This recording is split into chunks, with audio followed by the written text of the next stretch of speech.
Greetings everyone, tis I, Demonic Redemption, and welcome to the Demon's Corner, where we take a look at the good, the bad, and the downright atrocious. So yeah, about that time skip I mentioned earlier. Oh yeah, we're not even in Chapter 2 yet, and the time skips ahead 3 years, as Paul is the sole Vandal Buster ordering everyone to close the gate in order to prevent monsters from coming in. After the villagers lament that they aren't able to hire more powerful busters to help Paula, she starts to remember Beet before saying that she'll protect the village before she runs off, and says that if he's still alive, he should hurry up and help her protect the village, following up with calling him an idiot. Paula, let's go off the figurative scenario that he might be dead. You'd be pretty much screwed at this point, wouldn't you? But alas, he is alive. In fact, where is Beet at this moment? Why, he fell asleep in a pond again as he wakes up with a biting gland on his head before he destroys it and says that it's now time for him to destroy the Dark Age. 3 years. 3 years of training. That's pretty much all it took for him, or that's pretty much all he did. I didn't see this working out very well. I mean, he's not Saitama, where after 3 years he can kill a monster with one punch. So, he's got a long way to go. Meanwhile, Pawala corners 2 dudes before exposing them to be swamp-based monsters called Drawmen, and before she draws her swords and kills them both in one fell swoop. This kind of shows that she can handle herself.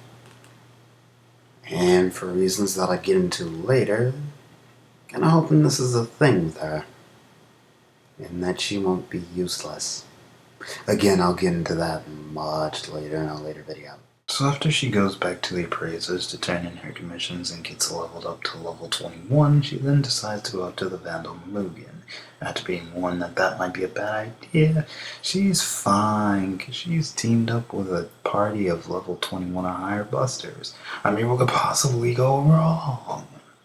I don't know, how about everything could go wrong? No, really, she's led down the secret passageway in Mugen's castle, which then turns out to be guarded by Shelna.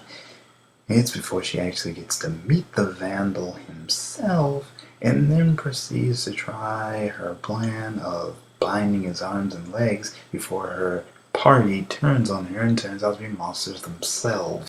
See? Told you. Everything that went wrong, or could go wrong, has. So after he gets a nice little peek at her chest, confirming that she is a level 21, he then proceeds to want to cut her up into 100 pieces. Wow, again, wanted to get a peek at her chest. I'm pretty sure you could have just asked. But she probably would have said no anyway. And of course, chopping her up into 100 pieces?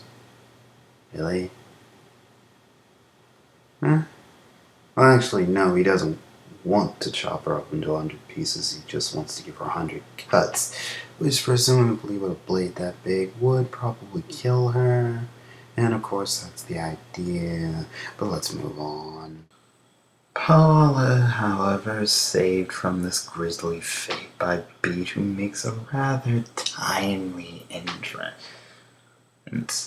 Before rescuing Paula, dispatching Mugen's monsters before they lay waste to his fortresses. Mugen, of course, freaking out, decides to attack them and slices Beet's spear in half, causing him to unveil one of the Saiga given to him by the Xenon warriors, that being Liao's burning lance, before he promptly slices Mugen in half.